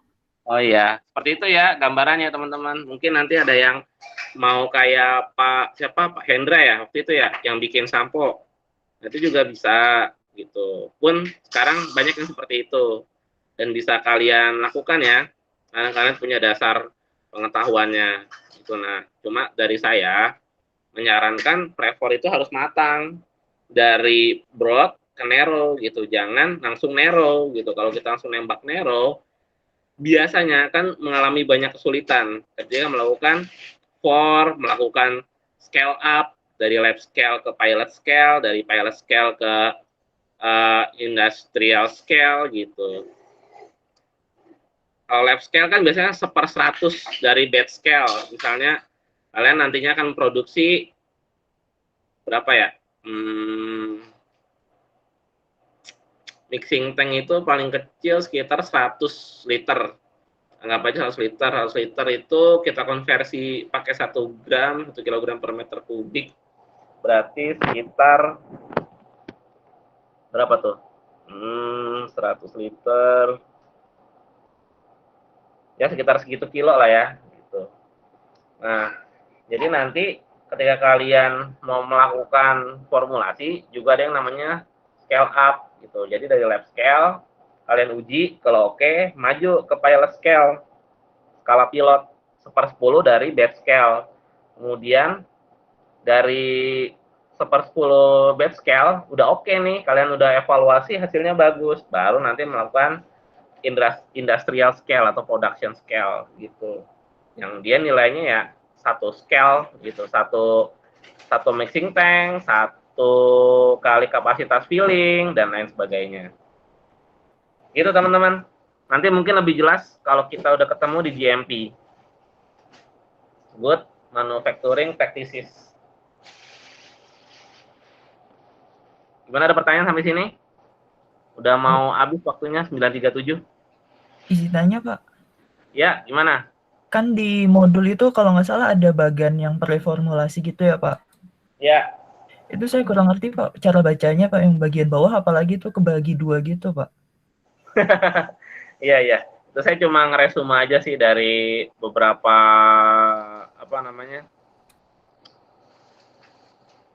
referensi. Cuma mudahnya seperti yang saya bilang tadi, itu tuh tahapan-tahapan ini. Jadi misalnya kalian membuat suatu sediaan dari obat baru, gitu. Obat baru ataupun obat yang sudah existing.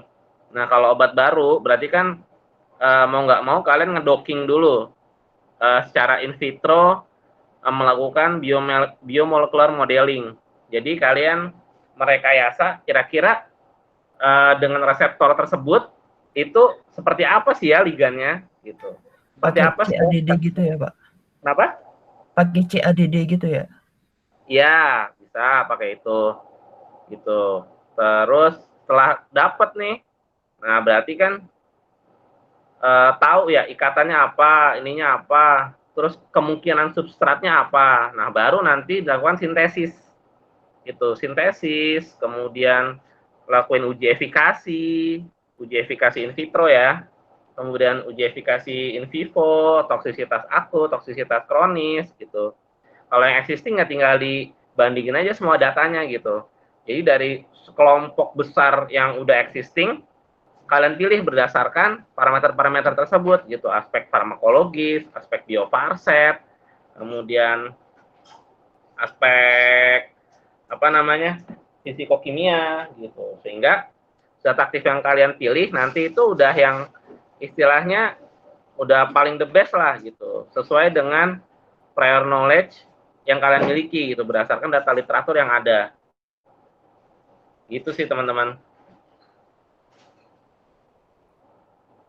Paham ya sampai sini ya? Yang dimaksud preformulasi. Bapak mau nanya dong. Ya, gimana? Kalau bikin obat kopi itu butuh preformulasi juga, Pak? Obat kopi itu kalau membuat ya, kalau membuat seperti yang saya tadi bilang gitu, kalau membuat ya bisa-bisa aja kalian nggak prefor gitu langsung nembak X kayak tadi kalian kayak gitu, nembak X, kemudian ya tutup mata gitu sama aspek farmakologis, sama aspek yang lain gitu. Tapi nanti kesulitannya adalah ketika nanti membuat sediaan gitu. Kemudian ketika kita membuat obat, artinya kan kudu efektif ya, harus efektif gitu dalam proses delivery-nya gitu, dalam proses pemberiannya gitu.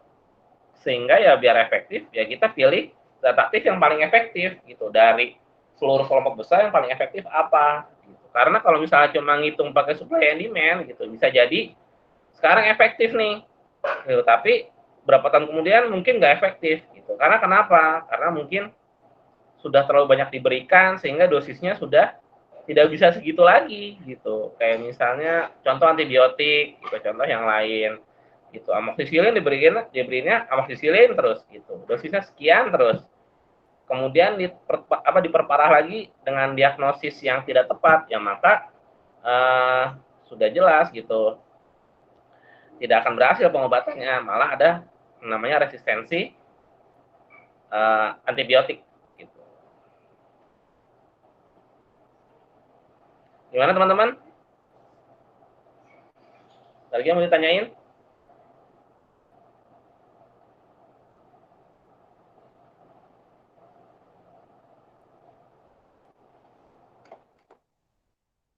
Cukup?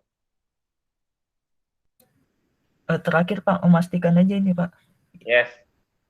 Jadi bahan tambahan itu nggak usah dimasukin ya Pak kalau ke preformulasi?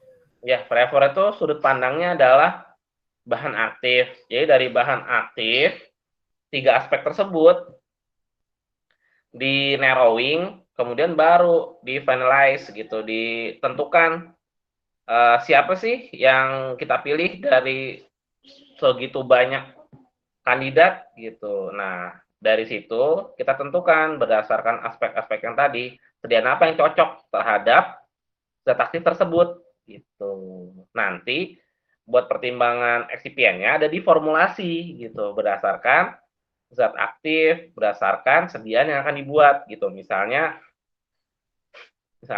apa ya?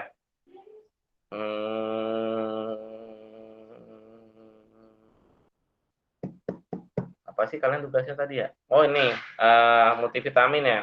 Misalnya multivitamin sekelompok besar seperti itu, kalian pilih mungkin yang paling dibutuhkan berdasarkan data yang kalian peroleh gitu, yang paling dibutuhkan. Misalnya anak-anak Indonesia defisiensi vitamin A, vitamin biasanya tuh apa ya? Kalau B1 jarang. B1 karena kan ada di nasi ya. B2, B12, B6, kemudian C juga sepertinya udah mulai peka sama buah sih orang-orang sekarang. Nanti mungkin cari datanya gitu, misalnya A, D, B12, B2, B6 gitu, misal ya, vitamin E gitu. Nah itu yang berdasarkan kebutuhan tersebut, itu yang kalian pilih gitu. Kemudian dari aspek psikokimia mungkin dengan apa namanya pertimbangan kestabilan dari semuanya itu yang tadi kalian pilih udah yang paling enak gitu, udah yang paling mantep buat bikin sediaan gitu. Akhirnya kalian pilih vitamin tersebut gitu berdasarkan biofarmasetik ya ketersediaan mereka di dalam darah berdasarkan data yang kalian peroleh dari literatur menunjukkan bahwa oke gitu diberikan secara oral ya sekian persen berarti kan ketersediaannya bagus gitu sehingga tujuan terapinya pun bisa dicapai gitu. Kemudian diarahkan kepada bentuk sediaan yang nanti akan kalian buat. Itu kan berarti melihatnya dari fisikokimia ya. Dari aspek kelarutan, dari aspek komposisi partisi, kemudian dari kristalinitas, polimorfisme seperti itu.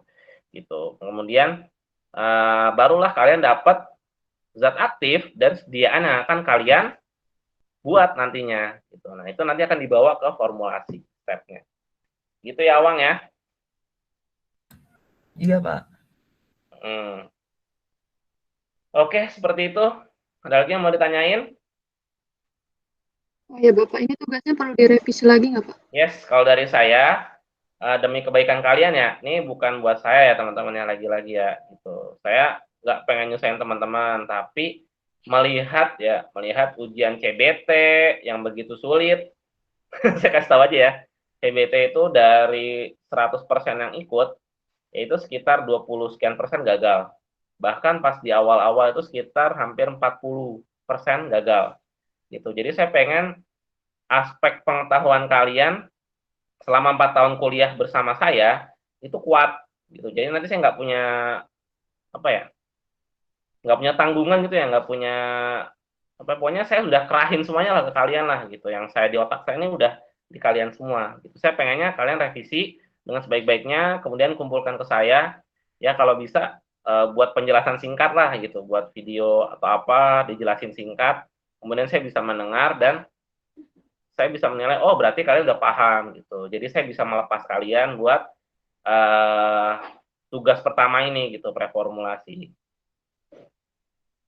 Gitu teman-teman.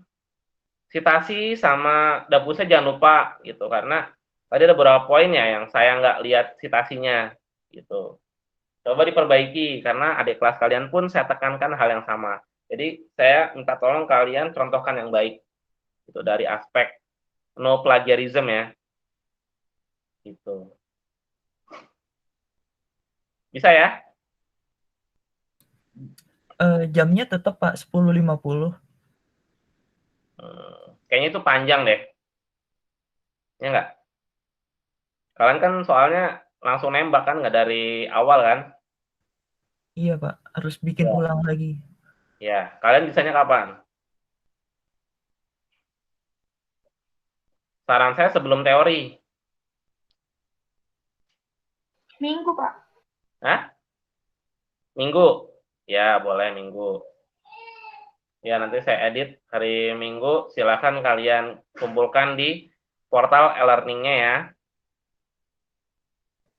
Iya Pak. Baik, Pak. Perwakilan kan Pak? Iya, perwakilan aja. Karena kalau semuanya upload, saya pusing gitu. Maksudnya, kok ini dia sama siapa gitu. Saya download semuanya jadinya. Perwakilan aja. Nanti saya yang menjelaskan. Baik, kalau Pak. sama asesor.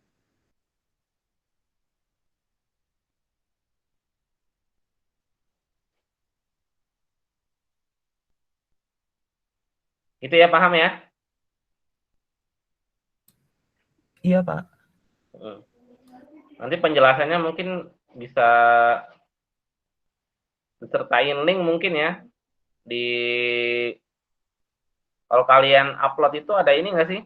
Pilihan kayak kotak gitu, kotak. Terus kalian bisa nulis kata-kata.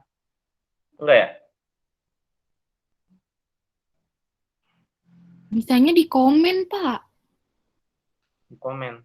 Jadi saya pengennya kalian nyantumin apa gitu, biar saya tahu kalian tuh udah bisa menjelaskan gitu. Saya pengen lihat video kalian menjelaskan sih. Gitu. Jadi kita nggak usah ngulang sesi ini. Kalian cukup asinkron aja gitu saya ngelihatnya. Mungkin di makalahnya nanti bisa dilampirkan juga Pak linknya. Oh ya, boleh. Benar-benar. Gitu aja ya. Gimana bisa teman-teman? Bisa Pak. Ya, oke. Ada lagi? Izin Pak, nanti kalau misalnya ada kendala gitu, misalnya hari Sabtu Bapak di WA gitu berkenan nggak ya Pak? Kalau saya sih nggak masalah sih, gitu.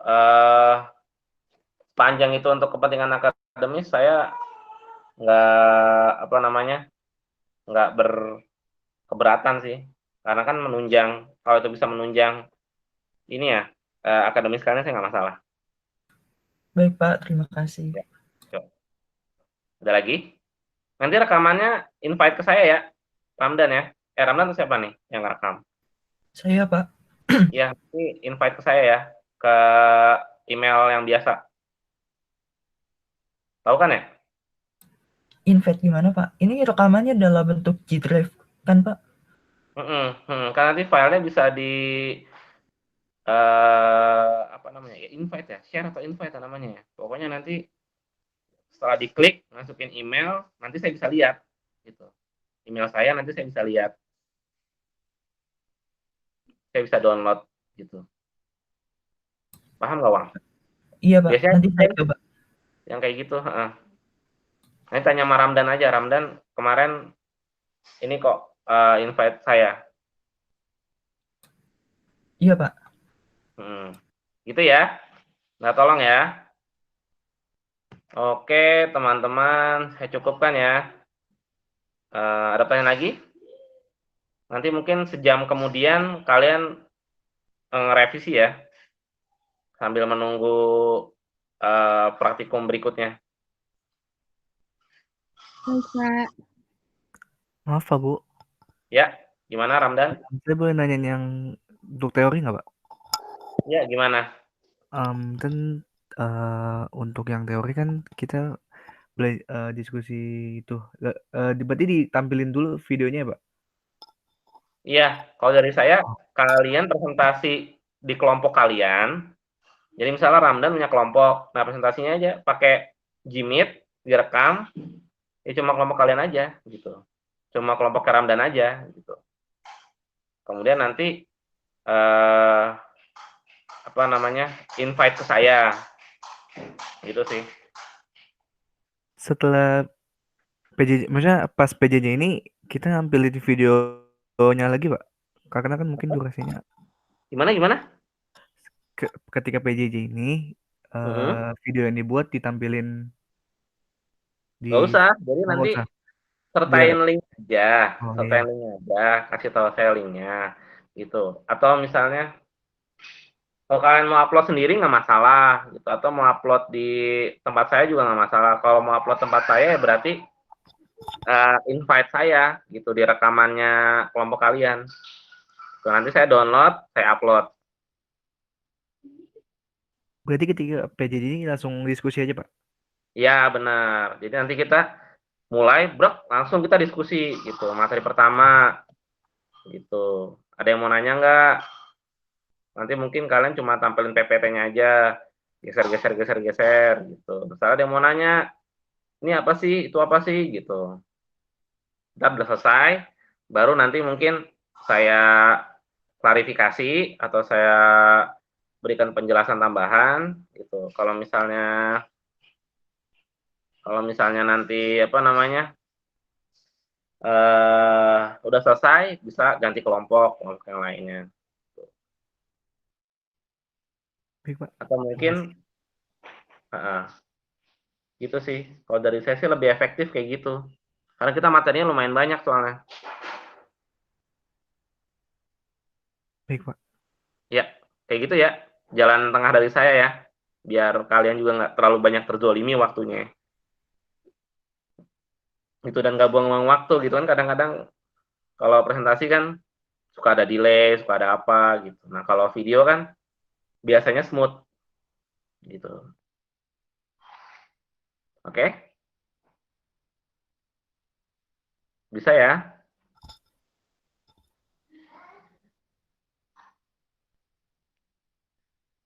Gimana teman-teman, bisa? Bisa, Pak. Bisa, Pak. Insya Allah ya. Bisa, Pak. Kalau ada bingung-bingung silahkan ditanya. Bukunya banyak ya, bisa pakai yang kemarin saya kayaknya upload nggak ya di TSF, buku yang saya lupa lagi namanya, panjang banget itu. Nanti kalau belum ini ya nanti saya coba upload lagi gitu, atau cari di libgen.rs juga bisa gitu kan, tuh udah saya kasih di RPS-nya buku-bukunya, cari di Libgen, tinggal download bisa gitu. Oke? Oke teman-teman? Oke, Bisa ya? Bisa, Pak. Oke. Oke teman-teman, saya cukupkan. Terima kasih. Itu semoga bermanfaat. Kemudian silahkan kalian lebih ditingkatkan lagi telah literaturnya. Jangan pernah berpuas diri. Saya cukupkan. Sekian, wassalamualaikum warahmatullahi wabarakatuh. Tetap sehat, semangat ya. Waalaikumsalam. Terima kasih banyak, Pak. Ya, ditunggu rekamannya ya. Pak Bowo, Ya. ini kita absennya dari jam 8 sampai jam 10.50 atau jam 10 aja, Pak?